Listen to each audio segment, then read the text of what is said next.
My mother raised her wine glass at the head of the Christmas table and said, "To family, and to finally giving this house to the daughter who actually needs it." 15 relatives lifted their glasses with her. I was the only person at that table who knew the signature on the transfer documents making that toast legally possible wasn't mine. I'm Iris Calloway. I'm 32, and I'm a real estate attorney. Specifically, I handle title transfers and closings, which means my entire career is built around one simple, unglamorous fact: a sale isn't real until the right person signs the right page. My grandmother's house had 3 legal owners. My parents, jointly, for 60%. And me, for 40%, a detail my grandmother had written into her will herself, 2 years before she died, specifically so that no decision about that house could ever be made without asking me first. My parents hadn't asked. They'd forged my name instead, 3 weeks before Christmas, on a transfer deeding the entire property to my sister and her fiancé as a wedding gift. What they didn't know, because nobody in my family had ever once asked me the actual details of what my job involves, is that any transaction touching a Calloway family address routes automatically through my own firm, by our own conflict of interest policy. The forged file had already crossed my desk 3 weeks before that toast. I'd had it in a folder in my bag the entire drive over. She had absolutely no idea what was about to happen at her own dinner table. If you're new here, I'm Iris, and this channel is where I tell true, quiet stories about the moment someone stopped explaining themselves and started proving themselves instead, usually with paperwork, because in my experience, paperwork doesn't lie even when people do. If that's the kind of story you like, subscribe, because this one gets stranger, and more real, than you'd expect. To understand why my grandmother wrote a clause into her will that essentially forced my parents to ask my permission for anything involving her house, you have to understand what our family actually looked like for the better part of 3 decades. We weren't wealthy. My parents, Elena and Walt, raised my younger sister Bianca and me in a modest split level about 20 minutes outside a small town in upstate New York. My father worked most of his career in facilities maintenance for the county school district. My mother did the books for a local plumbing supply company. There was always enough, but never much extra, and I think that scarcity, more than any single decision, shaped a lot of what happened between my sister and me growing up. Bianca is 3 years younger than me, and from as early as I can remember, she was the child my parents worried about protecting, and I was the child they assumed could take care of herself. I don't say that bitterly, I've made my peace with most of it, but I want to be specific, because vague grievances don't explain what happened later, and specific ones do. When I was 11, I wanted to take violin lessons through the school program. My mother said the rental fee for the instrument was tight that year, and I understood, the way kids understand things they're not really equipped to argue with, and I let it go. 2 years later, Bianca wanted piano lessons, and somehow the money appeared, a payment plan my mother arranged with a teacher 3 towns over, driving Bianca there every Thursday for 4 years. I'm not saying Bianca didn't deserve piano lessons. I'm saying nobody ever circled back to ask whether I still wanted the violin. When I turned 16, my parents took me out for a modest dinner at a diner we liked, gave me a card with $40 in it, and called it a celebration. When Bianca turned 16, they threw an actual party, rented hall, DJ, nearly 30 guests, because, as my mother put it at the time, not unkindly, just automatically, Bianca's always needed a little more to feel like she matters. You've always been so steady on your own. That sentence, more than almost anything else from my childhood, has stayed lodged in me for 20 years. It was said as a compliment. It functioned as a life sentence. There was a third memory that mattered more than either of those, though I didn't fully understand its weight until much later. The summer I was 14, our town library ran a 2-week academic enrichment program that required a modest fee and a parent's signature. I brought the form home twice. Both times it disappeared into the stack of mail on the kitchen counter, and signed, and I stopped asking after the second time, telling myself it probably wasn't that important anyway. Bianca, the following spring, wanted to join a competitive dance team with fees nearly 4 times what my program would have cost. My mother found the money within a week. I don't think either of my parents remembers the library program at all. I remember exactly which counter it sat on. College worked the same way. Bianca's tuition was fully covered, my parents took out a loan they're still paying down today. I went to a state school on scholarships and worked 25 hours a week at a title insurance office during the school year, which is, incidentally, how I first fell in love with the unglamorous, exacting work of reading property records closely enough to notice when something in them doesn't add up. I didn't resent the job. I resented, quietly, for a long time, that nobody in my family seemed to notice I'd built an entire early career out of a scholarship gap they'd never thought to help close. I want to be fair to my parents here, because I think it's easy, telling a story like this, to flatten two complicated people into simple villains, and that's not quite honest to what actually happened. My father genuinely worked himself close to exhaustion most winters, picking up every overtime shift the school district would give him, because a furlough year or a bad snow season could tip our household budget somewhere frightening. My mother genuinely believed, I think, that she was managing scarcity as fairly as she knew how. It just happened that her version of fairness kept landing, decade after decade, on the same side of the table. Scarcity makes people ration attention the same way they ration money, and in our house, Bianca simply got rationed more of both, not out of malice, but out of some quiet, unexamined calculation about who needed the extra and who didn't. I understand that now, as an adult, in a way I couldn't as a child. Understanding it doesn't erase what it cost. My grandmother noticed, though. Dorothy Calloway, Grandma Dot to everyone who knew her, was my father's mother, and she lived 2 streets over from us for most of my childhood, in the same modest house she and my grandfather had bought in 1971. She wasn't a wealthy woman by any means, but the house was fully paid off by the time I was in high school, and it became, quietly, the most valuable thing our extended family actually owned outright. Grandma Dot watched the pattern play out for years without saying much about it directly. She wasn't the type to lecture her own son about how he raised his daughters. But she noticed. She noticed the piano lessons and the 16th birthday party and the college tuition, and she noticed, especially, that I never once complained about any of it to her face, which she later told her own attorney was exactly the kind of thing that worries me more than complaining would. Grandma Dot had a particular way of showing she'd noticed things without ever making a scene about it. Most Sundays through my 20s, she'd invite just me over for coffee, no occasion attached, and ask real questions about my work, my life, the cases I was learning to handle, the kind of sustained, specific attention I hadn't fully realized I was starved for until I started receiving it regularly from someone. She kept a hand-painted ceramic gravy boat in her china cabinet that had belonged to her own mother, used only at Christmas dinner, and every year she'd let me be the one to carry it to the table, a small, silly tradition that somehow became one of the steadiest things in my childhood. She died 2 years ago, quietly, in her sleep, 4 months after a stroke that had already told the family what was probably coming. The funeral was small, warm, the kind my grandmother would have approved of. The will reading, a week later, was not what any of us expected. My grandmother had left her house, the actual physical property, not liquidated, not sold, jointly to my parents and to me.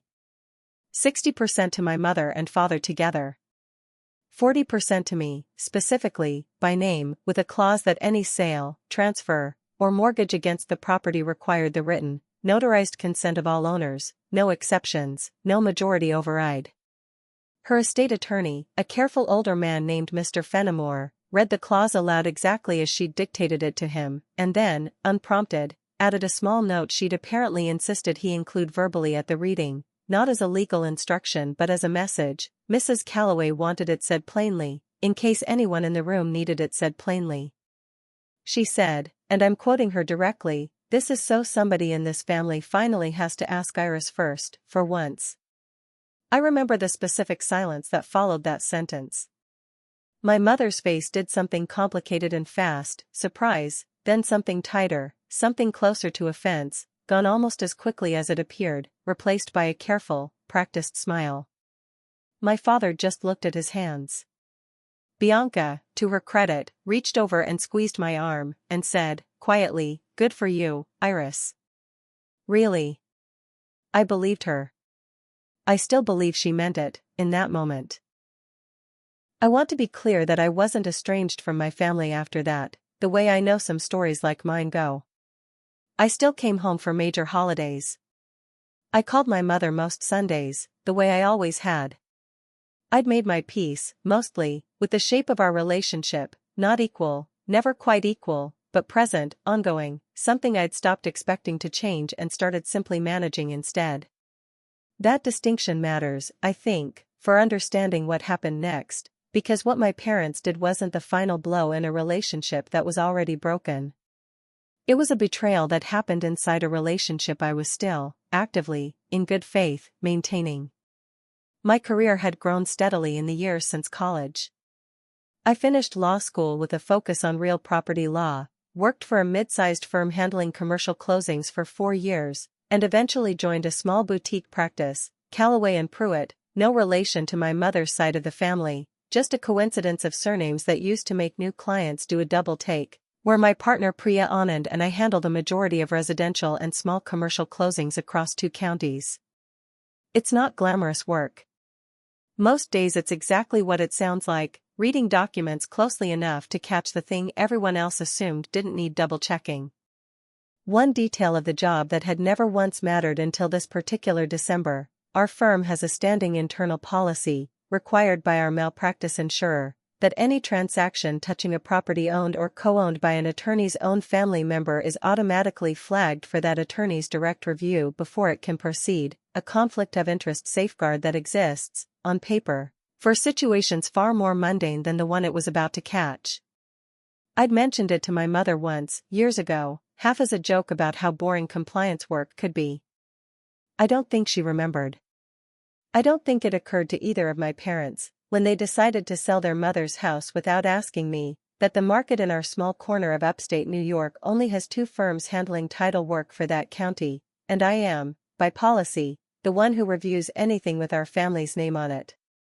They also didn't know, because I'd never had reason to mention it, that Bianca's engagement, 8 months earlier, to a genuinely kind, financially unremarkable man named Derek, had quietly reignited every old anxiety my mother carried about giving her younger daughter a proper send-off, her words, later, at the table, the kind of wedding she felt Bianca deserved and couldn't currently afford.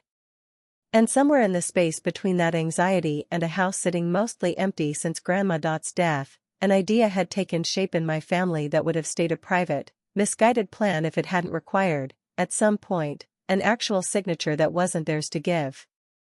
Grandma Dot's house had sat mostly empty since her death, aside from occasional visits to check on it, a state that had quietly bothered my mother for 2 years in a way I hadn't fully appreciated until later.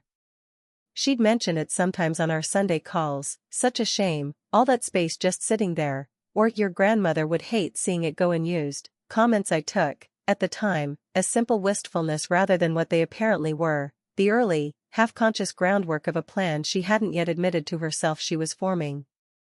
3 weeks before Christmas, on an entirely unremarkable Tuesday morning, Priya knocked on my office door with a manila folder in her hand and the particular half-apologetic expression she gets when she's about to hand me something our compliance policy requires but nobody's going to enjoy. "Conflict flag," she said. "Property on Larkspur Lane. Came in yesterday from the other title company doing the buyer side paperwork, it's routing through us for the seller side." Address matched the family list in our system before I even opened it. I didn't recognize the address by street number at first, I'd only ever known it as Grandma Dot's house, never by its formal mailing address, but something in my stomach tightened before my conscious mind caught up to why. I opened the folder at my desk, expecting, honestly, almost nothing. A minor easement dispute, maybe. A refinance my parents had decided to pursue and simply hadn't mentioned, which would have been unusual but not alarming. It was not a refinance. It was a transfer of the full property, Grandma Dot's house, the entire parcel, from my parents and myself as sellers, to Bianca Callaway and Derek Whitmore as new owners, structured as a token $1 sale for love and affection, a phrase I recognized instantly as the standard legal language firms use when a family gifts real property outright rather than selling it at market value. Procedurally, nothing about the structure itself was unusual. Families do this constantly, and there's nothing improper about it, when everyone involved has actually agreed to it. Everyone involved had not actually agreed to it. I hadn't been asked a single question. And yet there, on the seller signature line requiring my consent as a 40% owner, was my name. Iris M. Calloway. Written in a hand that, to anyone who hadn't spent the last decade of their career reading signatures for a living, would have passed without a second glance. I want to walk you through exactly how a signature review works, because it matters for understanding what happened next, and because most people have no idea how much information is actually sitting in the shape of a name written in someone else's hand.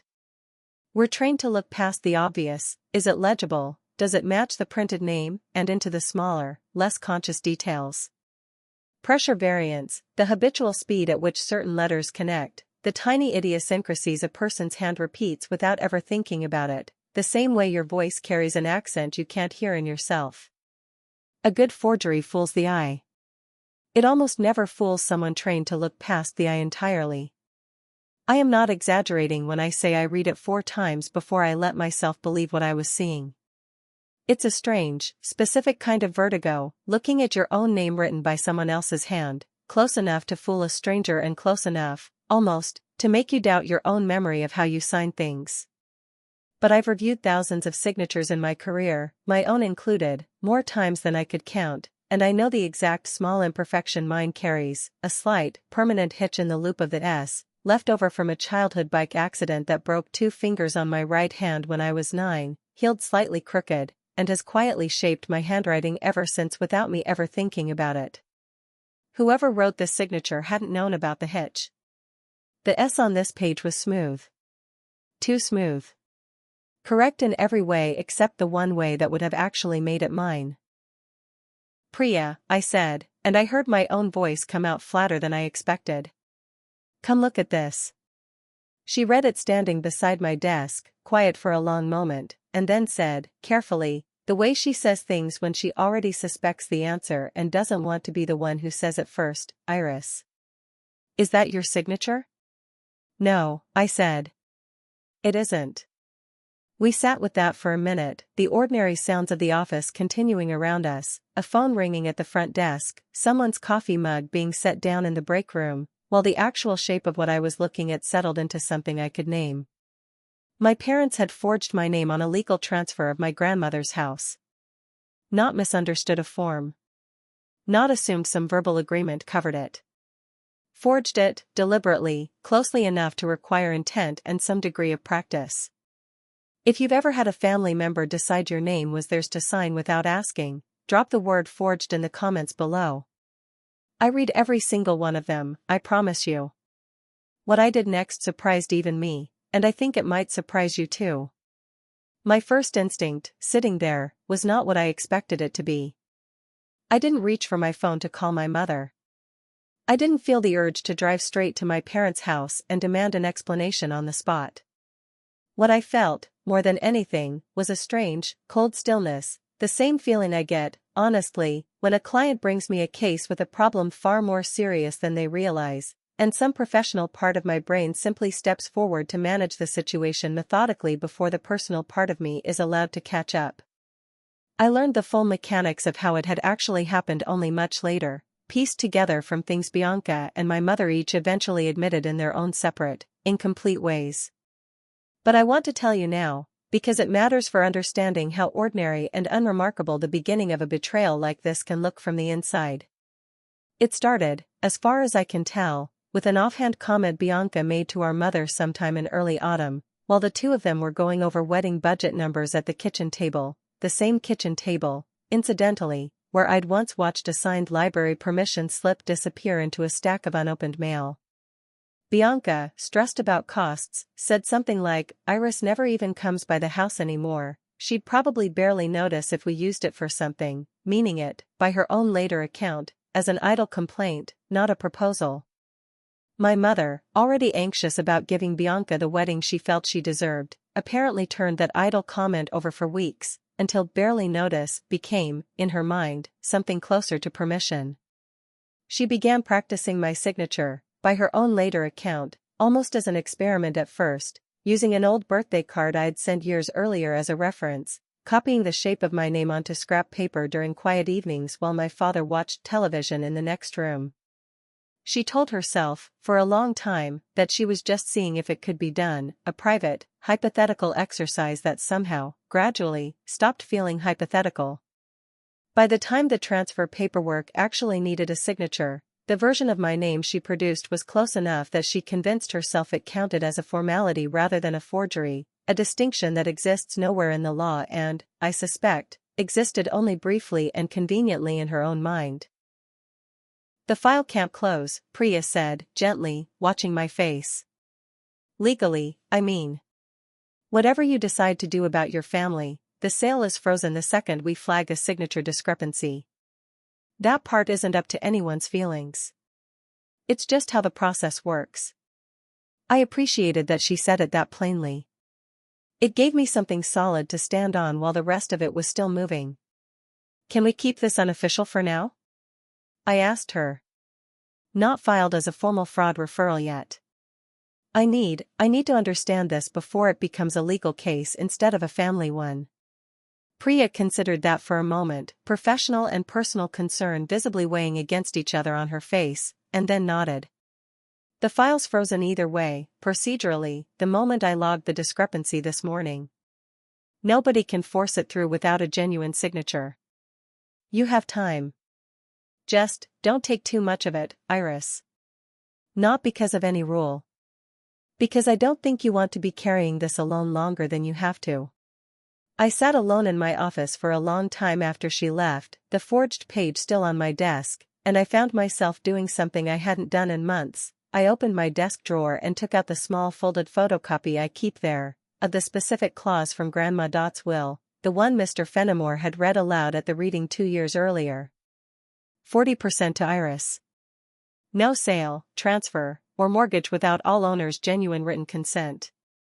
I read it slowly, the way I hadn't really read it since the day it was first read to me, and I understood, with a clarity that felt almost physical, exactly why she'd written it the way she had. She hadn't just been leaving me an inheritance. She'd been leaving me a mechanism. A specific, deliberate piece of legal architecture built to require, by force of law if necessary, the one thing our family had never quite managed to do on its own: ask me first. I didn't call my parents that week. I want to be honest about the reasoning, because it wasn't simple anger, and it wasn't simple avoidance either. I knew, with something close to certainty, that if I called my mother and asked her about this quietly, over the phone, she would find a way to make it small. She would use words like misunderstanding, or family, or we'd never really take anything from you. I'd heard versions of that reframing my whole life, applied to smaller things, and I didn't trust myself to hold the full shape of what I was looking at if I let her get to it first, in private, on her terms. So instead, I did something that surprised even me when I noticed myself doing it. I put the forged transfer page and a fresh certified copy of my grandmother's will, requested properly, through the county recorder's office, using nothing but my own legitimate standing as a co-owner of record, into a plain folder. And I decided, somewhere in that quiet, 3 weeks felt like exactly the right amount of time to understand what I was dealing with before I let anyone know I already knew. I also called our firm's senior partner that same afternoon, not to file anything formally yet, but to ask, in careful hypothetical terms, what my actual professional obligations were once a forged instrument had been identified on a file I was assigned to. He confirmed what Priya had already told me: the transaction was frozen automatically the moment the discrepancy was logged, regardless of what I personally chose to do next, and there was no rule requiring me to report anything to law enforcement on any particular timeline, provided the file itself stayed properly frozen in our system. It was, in its own small way, a relief to hear it stated so plainly. I wasn't hiding anything by waiting. I was simply choosing, deliberately, when to speak. The 3 weeks between finding that file and driving to my parents' house for Christmas were some of the strangest of my adult life, not frantic, not sleepless, just quietly, methodically strange, like living 2 parallel versions of the same December at once. In the version everyone else could see, nothing had changed. I answered my mother's Sunday calls the way I always did, listened to updates about Bianca's wedding planning, made ordinary small talk about the weather and my own work, gave nothing away. In the version only I could see, I was building, piece by piece, an understanding of exactly what had happened and exactly how I wanted to respond to it. I reread my grandmother's will in full for the first time in 2 years, not just the clause I already knew by heart, but the surrounding language, the specific reasoning Mr. Fenimore had included in his notes from their meetings. My grandmother, it turned out, had revised that section of her will 3 separate times in her final 2 years, each revision making the consent requirement slightly more airtight, as though she'd anticipated, with uncomfortable precision, exactly the kind of workaround someone might eventually try. I had one careful, deliberately vague phone call with Bianca about 10 days before Christmas. I didn't accuse her of anything, I genuinely wasn't certain yet how much she knew or had been involved in. I asked, instead, almost offhand, how wedding planning was going, whether the venue deposit had come together okay, whether our parents had mentioned anything about the house lately. There was a pause on the line just slightly too long to be nothing. Why would they mention the house? Bianca asked, and her voice had a brightness to it that didn't quite match the question, the specific over-casual tone people use when they're hoping a subject will simply pass by unexamined. No reason, I said. Just curious. We moved on to other things after that, but I noted the pause. I noted the brightness. Neither confirmed anything on its own, but together they told me enough to know that whatever had happened, Bianca wasn't entirely in the dark about it, even if she hadn't been the one holding the pen. I thought, more than once during those weeks, about simply calling my mother and asking her directly, privately, away from any audience. I want to be honest that I nearly did it twice, once on a Tuesday evening with my phone actually in my hand, her contact pulled up on the screen, my thumb hovering over the call button for what felt like a full minute before I set the phone down again. Both times, the same thought stopped me. I knew, with something close to certainty, exactly how that private conversation would go.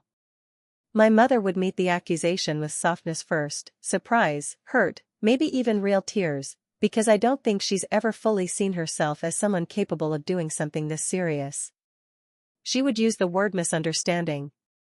She might use the word family, the way it's sometimes used, less as a description and more as an instruction.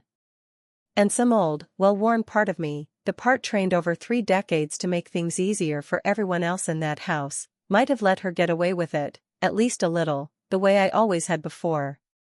I called Priya one of those nights, mostly just to talk it through out loud with someone who wasn't emotionally entangled in it. You're not creating the consequence here, Iris, she told me, in the calm, grounded way she has of cutting straight to the center of a thing. Your parents did that themselves, the moment they picked up a pen. You're not even choosing to expose it, not really, you already found it, through a process that would have caught this no matter whose signature it was. All you're actually choosing now is whether to keep hiding it for them. Those aren't the same decision, and I don't think you should let yourself believe they are. I sat with that for a long time after we hung up. I also spent part of one evening that week going back through old photographs, an impulse I didn't fully understand until I was already deep into a shoebox of prints from my childhood. I found one from Christmas when I was maybe 9 or 10, me standing at the dining table in a slightly too big sweater, both hands carefully wrapped around the gravy boat, my grandmother's hand resting lightly on my shoulder, both of us mid-laugh at something the camera hadn't caught. I sat on my living room floor with that photograph for longer than I probably needed to, trying to locate, in my own memory, the exact moment our family had quietly decided which of us got protected and which of us got trusted to protect herself. I never found a single moment. It was never one decision. It was hundreds of small ones, made so casually that nobody involved, including me for most of my life, ever thought to call them decisions at all. I decided, finally, on Christmas dinner itself, for a reason that felt, once I landed on it, obvious in a way I probably should have seen sooner. I knew, because my mother had mentioned it, unprompted, weeks earlier, that she and my father planned to announce the house transfer to the full extended family that night, framed as a joyful surprise, a toast, a story they'd get to tell as the generous parents who'd given their daughter the perfect wedding gift. They intended for the lie to have its biggest possible audience. I decided the truth deserved the same audience. Not out of cruelty. out of simple proportion. On the morning of Christmas Eve, I printed a clean copy of the forged transfer page and the certified will excerpt, slid both into a plain manila folder, and packed it into my bag alongside the gifts I'd bought for everyone, including, I'll admit, a genuinely nice set of kitchen knives for Bianca and Derek, purchased before any of this happened, that I decided, after some thought, to bring anyway.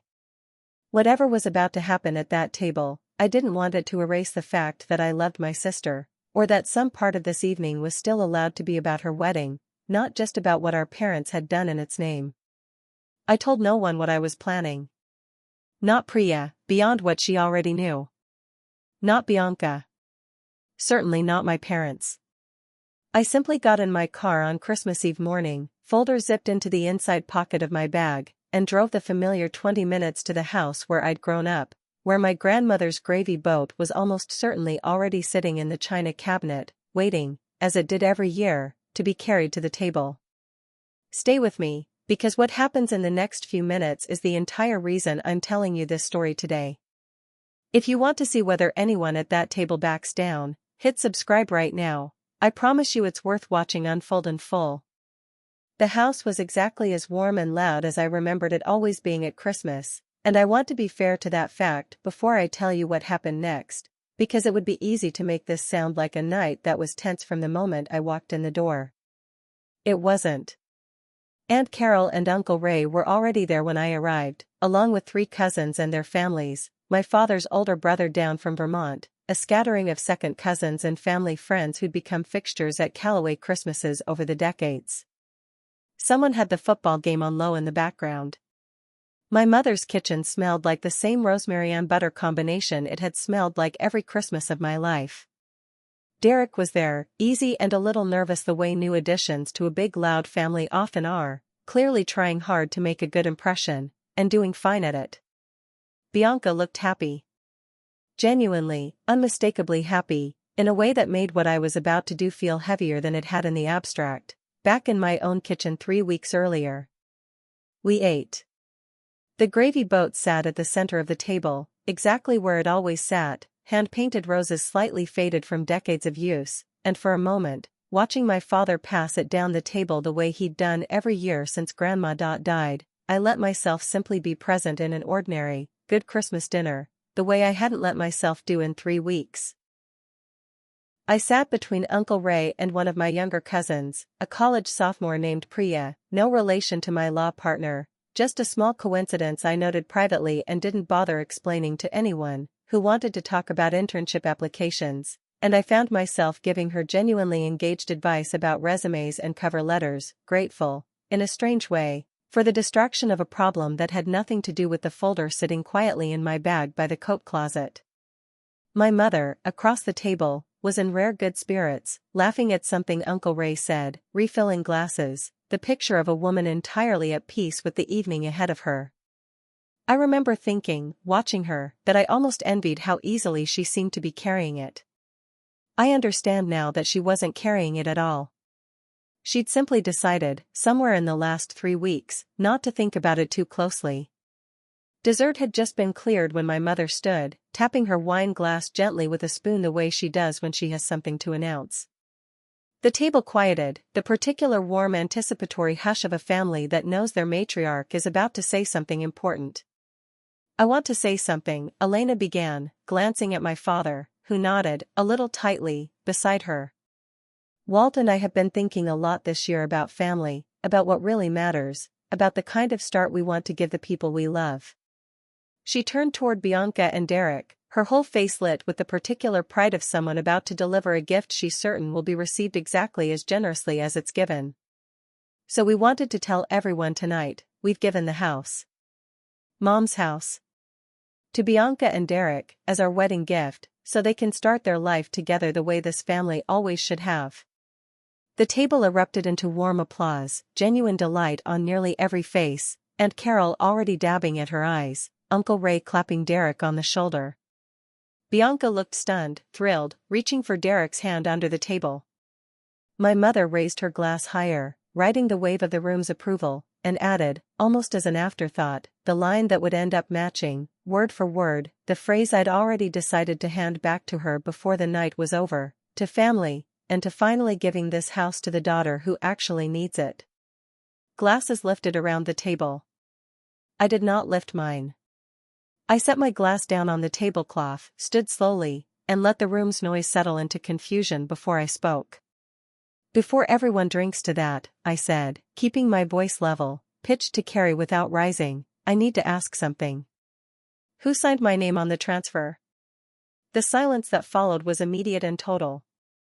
I watched my mother's smile falter and then recalibrate, fast, the practiced kind of recovery I'd seen her perform my entire life whenever something threatened to go off script.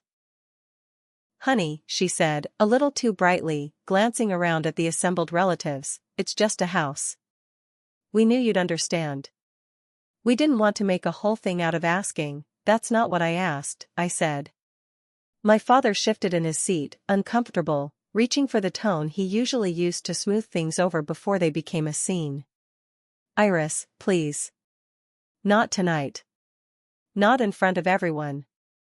You mean the same everyone you were about to toast in front of 30 seconds ago? I said, still not raising my voice, still standing. I think tonight is exactly the right night. I reached into my bag, unzipped the inside pocket, and drew out the folder I'd carried in from the car without anyone noticing. I set it on the table, beside the gravy boat, and opened it to the 2 documents I'd printed 3 weeks earlier, the forged transfer page, and the certified copy of my grandmother's will, the relevant clause highlighted in yellow. This is the transfer document, I said, holding it up briefly before setting it down where the nearest relatives could see. It requires my signature as a 40% owner of the property. This is my grandmother's will, filed with the county, which established that ownership specifically so no sale could happen without my genuine, written consent. I read the clause aloud, once, plainly, my voice steady even as I felt something in my chest pulling tight. No sale, transfer, or mortgage against the property shall be valid without the notarized consent of all owners of record, without exception. I looked at the signature line. This isn't my signature. I didn't sign this. I've never seen this document until it crossed my own desk 3 weeks ago, because, and none of you have ever actually asked me this in 12 years of me doing this job, any transaction involving a Calloway family property is automatically flagged for my review, by law, before it can close. It was frozen the moment it was filed. It was never going to close. Not because I stopped it tonight. It was never legally possible to begin with. The color had drained fully from my mother's face. My father had gone very still, staring at the highlighted clause like it might rearrange itself if he looked at it long enough. I turned to my sister. Bianca, I said, as gently as I could manage while still saying it plainly.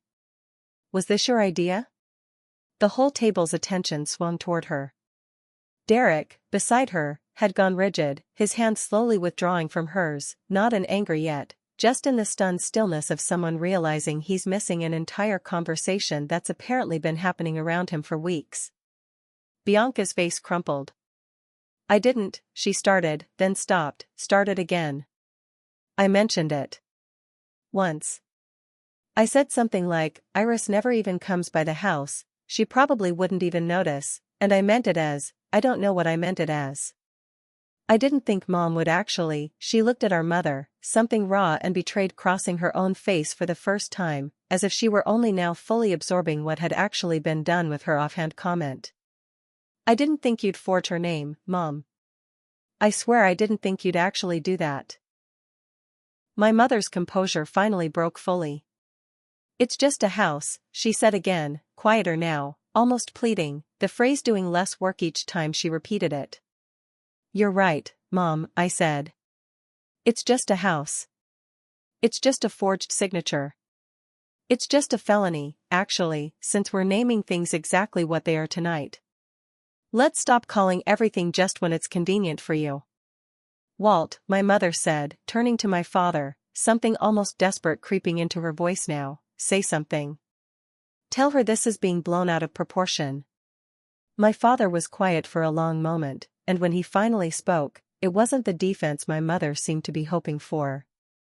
"I signed my part of it," he said, quietly, mostly to the table in front of him rather than to any one person. I saw the line for Iris's signature already filled in when the papers came to me, and I told myself it wasn't my business to ask how it got there. I didn't forge anything myself. But I didn't ask either, and I think, sitting here right now, that not asking might have been its own kind of lie. He looked up at me then, and for the first time all night, I saw something that looked less like discomfort and more like genuine shame. "I'm sorry, Iris. That part, at least, is mine to own. It wasn't everything. It wasn't even close to enough, not yet. But it was the first fully honest sentence either of my parents had said since I'd stood up from that table, and I felt something in my chest loosen slightly at hearing it, even amid everything else still unresolved in that room. My father sat down hard in his chair, one hand coming up over his eyes, his shoulders dropping in a way I had genuinely never seen from him in 32 years, the specific posture of a man watching a version of his family he'd let himself believe in collapse under its own weight all at once. My mother's raised glass hand trembled, wine sloshing dangerously close to the rim before she set it down on the table with a small, unsteady clink. Derek turned to Bianca, his voice low, careful, clearly trying not to make the moment worse and failing to keep the hurt entirely out of it. "Is this true? All of it?" For the first time all night, nobody at that table had an answer ready. Aunt Carol, I noticed, had gone very quiet, her hand resting flat against her chest, and it was she who finally broke the silence, gently, not taking sides so much as simply naming what everyone could see. "Elena," she said, "I think you'd better explain this properly. All of it. Right now, while everyone's still sitting here." Nobody moved to leave the table.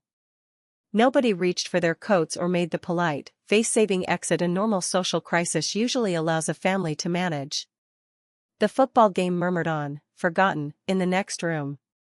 Outside, I could hear, faintly, the neighbor's dog barking at something in the snow, ordinary sounds continuing exactly as they had every other Christmas, indifferent to the fact that, at this particular table, 12 years of small, careful imbalances had just been named out loud, in front of everyone who'd ever quietly watched them happen without saying anything either. I didn't call the police that night, and I think it's worth being honest about exactly why, because it wasn't softness, and it wasn't fear of the consequences either. "I'm not interested in my mother going to jail over this," I told the table, once some of the shock had settled into something closer to exhausted quiet.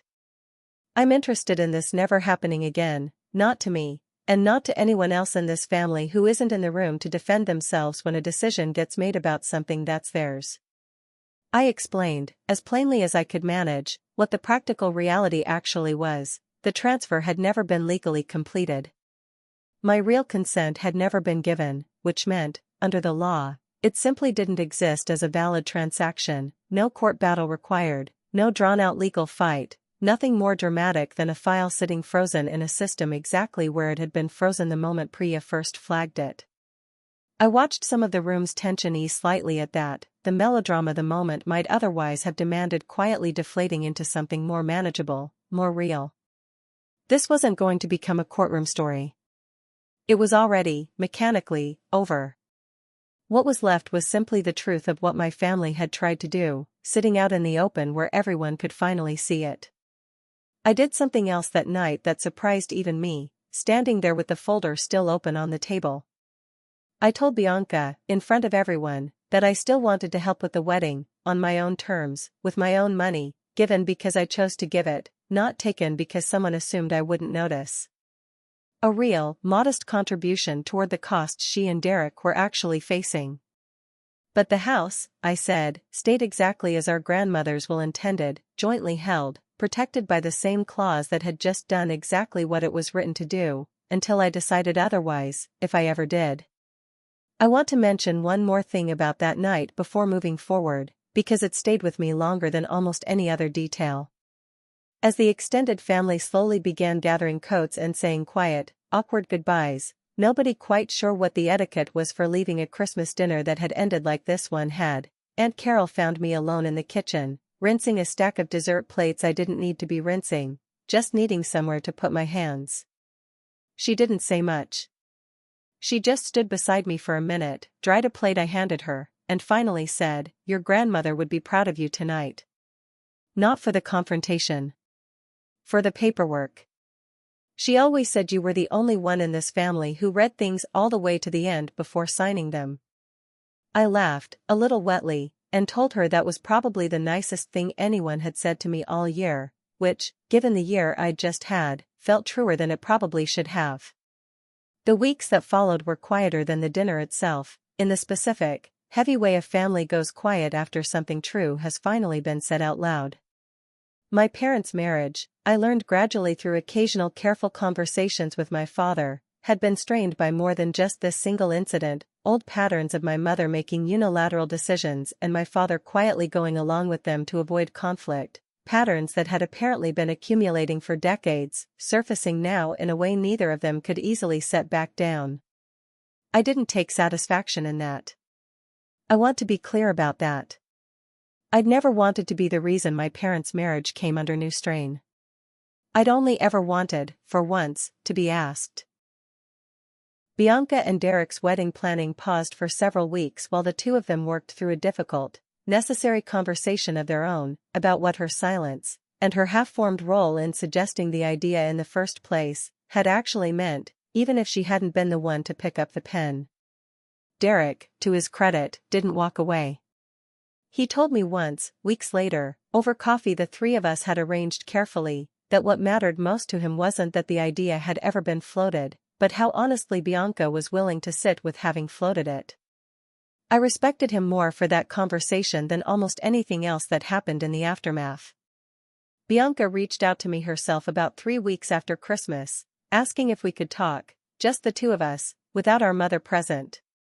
I agreed to exactly one lunch, not a full reconciliation, not a promise of anything beyond that single afternoon, but a real conversation, the first genuinely honest one we'd had in years.